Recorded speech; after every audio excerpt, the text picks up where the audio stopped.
Group 2 கேட்ட அடுத்த question பாருங்கள். ஏ, பி மற்றும் சி ஆகியோர் ஒரே திசையில் தொடங்கி ஒரு வட்ட வடிவமான அரங்கத்தை சுற்றுவார். அதாவது என்னென்னா, ஒரு வட்ட வடிவமான ஒரு அரங்கு ஒன்று இருக்குது. இது ஒரு பில்டிங்கு. அதை சுற்றி வரத்துக்கு ஏவுக்கு வந்து 252 வினாடி ஆகுது. இங்கே ஸ்டார்ட் பண்ணுறாரு அப்படின்னா இது ஒரு முறை சுற்றி வரத்துக்கு எவ்வளவு? 252. அதேமாரி பிக்கு 308, சிக்கு 198 வினாடிகளும் ஆகின்றன.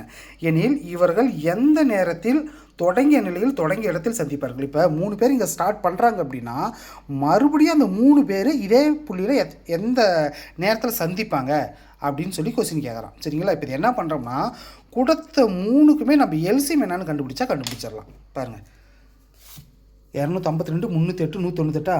இது எல்சிஎம் கண்டுபிடிச்சோம்னா ஃபஸ்ட்டு செகண்ட் டேபிளால் போட்டோம்னா ஓ2 2, 2 4, மீதி 1 12, 6 2 12. இதுக்கு போட்டோம்னா ஓ2 2, மீதி 1 10, I2 10, 4 2 8. இதுக்கு போட்டால் 9 2 18, மீதி 1 18, 9 2 18. ஓகே, இதை 3ஆவது போட்டால் போடலாம் பாருங்கள். 3ஆல் போட்டால் 4 12, 2 6.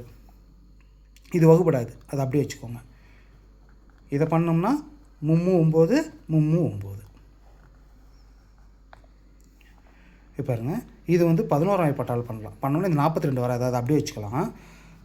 15 எத்தனை 11 இருக்குது? ஓர் 11 11, மீதி 4 44, 4 11 44, 3 11 33. ஓகே, அடுத்தது 3ஆவது பட்டால் போட்டோம்னா ஓர் 3 3, மீதி 1 12, 4 12, அந்த 14 அப்படியே வச்சுக்கோ. ஓர் 3 3, மறுபடியும் 14ஆவது பட்டால் ஸ்ட்ரைட்டாக ஒன்றா போட்டுருங்க. அப்போ ஓர் 14 14, ஓர் 14 14 அப்படியே. இப்போ இதை 3 5 இருக்குதா, இது எல்லாத்தையும் பெருக்கலாம். 2 6, 6 18, 18 × 14, 18 × 14. இந்த பெருக்களுக்கெல்லாம் ஷார்ட்கட் நிறைய நம்ம வீடியோவில் வந்துக்கிட்டே இருக்குது. நீங்கள் அதை என்னன்னு கொஞ்சம் பார்த்துக்கோங்க. சரிங்களா? அதே டைப்லேயும் நான் சொல்கிறேன் பாருங்கள். இது என்னென்னா, இது ரெண்டையும் அப்படியே மல்டிபிள் பண்ணுங்கள். 8 நாள் 32க்கு 2, மீதி 3. கிராஸ் ரெண்டையும் மல்டிபிள் பண்ணி கூட்டிக்கோங்க. ஒரு நாள் 4, ஓர் 8 8, 8 நாளையும் கூட்டினா 12, 12 3 15, 15க்கு 5, மீதி 1. ஓர் 1 1, 1 1 கூட்டினா 2, 252. மீதி என்ன இருக்குது? 11. 252 × 11. இந்த 11th டேபிளும் ஒரு ஷார்ட்கட் நம்ம சொல்லணும். ஏன்னா இந்த கடைசி 2 டிஜிட் அப்படியே வச்சுக்கோங்க. 2 2, இதை அப்படியே கூட்டுங்க. 5 2 5 கூட்டினா 7, 5 2 கூட்டினா 7. அவ்வளோதான், 2772. இப்போ இது என்னன்னா, நம்மளுக்கு இது வந்து வினாடி. சரிங்களா? இதை நம்ம வந்து ஆன்சரில் என்ன கொடுத்துருக்கான் பாருங்கள், எல்லாம் நிமிஷத்தில் கொடுத்துருக்குறோம். அப்போ நம்ம வினாடி வந்து நம்ம நிமிஷத்துக்கு நம்ம கன்வெர்ட் பண்ணோம்னா அந்த 2772 60ஆல் வகுத்துடலாமா? அந்த 0 அப்படியே இருக்கட்டும். 6ஆவது பட்டால் பண்ணோம்னா 277 எத்தனை 60 இருக்குது?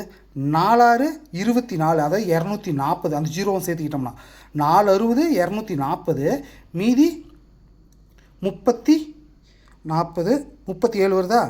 ஓகே, அப்போ மொத்தம் எவ்வளவு? 372. இப்போ 60ஆல் டிவைட் பண்ணோம்னா 6 6 36, 360. 372 360 போச்சுன்னா மீதி 12. ஓகேவா? சரி, இதை மறுபடியும் ஒன்றும் பண்ண முடியாது. இதுதான் நம்மளுக்கு நிமிடம். 46 நிமிடம். இங்கே எவ்வளோ மீதி வந்துருக்கு? இது நம்மளுக்கு செகண்டு, 12 செகண்டு. அப்போ 46 நிமிஷம் 12 செகண்ட் நம்மளுக்கு ஆன்சர் எங்கே இருக்குது பாருங்கள். C option. 46 நிமிடம் 12 செகண்ட்.